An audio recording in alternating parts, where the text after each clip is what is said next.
in. Remember the questions? They were, how significant are you to others? Is your presence felt? And will your absence be noticed? I also asked, who will cry when you die?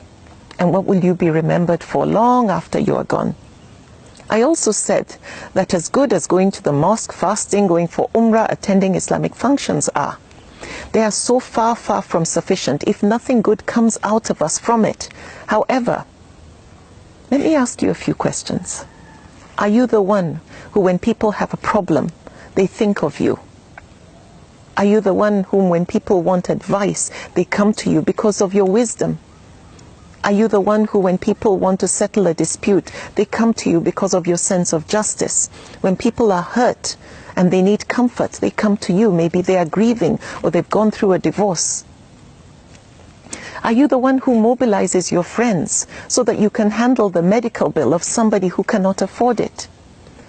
Are you joining hands with some friends to sponsor someone to get a better education or further their studies? Now remember this. The deeds loved the most by Allah are those that are done regularly, even if they are small. Now we have enough ordinary people out there. I always say this. We have enough ordinary people out there doing ordinary things. Nothing. What we need is ordinary people doing small, extraordinary things. Now that would make you extraordinary. Are you the best neighbor in your neighborhood? Do you go and visit your sick neighbors, regardless of their religion or where they come from, like the Prophet ﷺ did? Do you encourage peaceful coexistence amongst people, amongst your neighbors and other colleagues and so on? Are you gifted with a voice and you use it to bring people closer to Allah through your recitations or songs or poetry?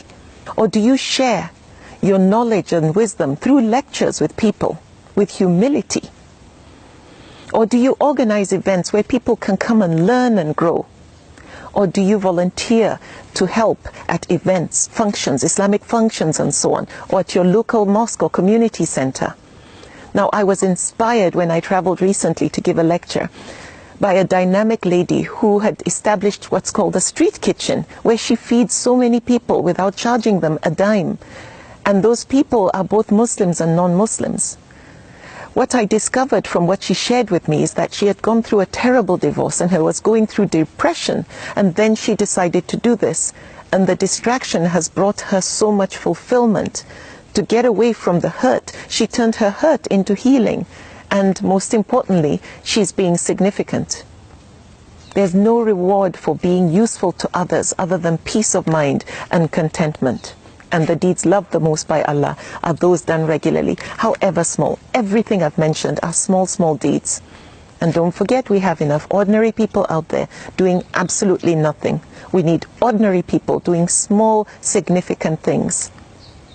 Do you volunteer to counsel teenagers or be a mentor to them? Do you donate your time to give someone who doesn't seem to be too strong academically extra lessons? Do you give your time at an orphanage to read to them or just make them feel like part of a family, feel loved? Or are you somebody who goes and shares stories of everyday heroes through social media or through the media so that we celebrate people for what they do? Are you the one who puts a smile on people's face by telling them, well done?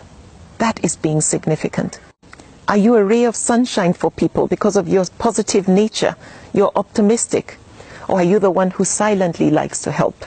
Help the underprivileged who don't know that you are a donor. Or people and birds sit under the shade of a tree, enjoy the fruits and the shade, the coolness and the breeze, and they didn't know you were the one who planted that tree. The deeds loved the most by Allah are those done regularly, even if they are small. In other communities, when people mobilize their local community maybe to clean up litter, or speak up against some form of injustice or abuse, or assist people in times of crisis, or save an animal like a dog from thirst, or a cat that's stuck in a tree, they become heroes. They're on the news. People celebrate them. We also need to celebrate our heroes, people who are doing small, extraordinary things. Do your part in making sure that next time you want to forward a clip or a video, that it's videos that are inspirational, videos that highlight positives in our people, and in general. Make sure you don't forward those stupid videos that unfortunately eat away at the fiber of our character. Now, all these things I've mentioned are those deeds that are loved the most by Allah, even though they are small. All these acts are being the most useful. This is Islam in motion. Islam is not as heavy as people make it seem. Now, being a Muslim is a combination of being good and doing good, and forbidding wrong and making sure we enjoin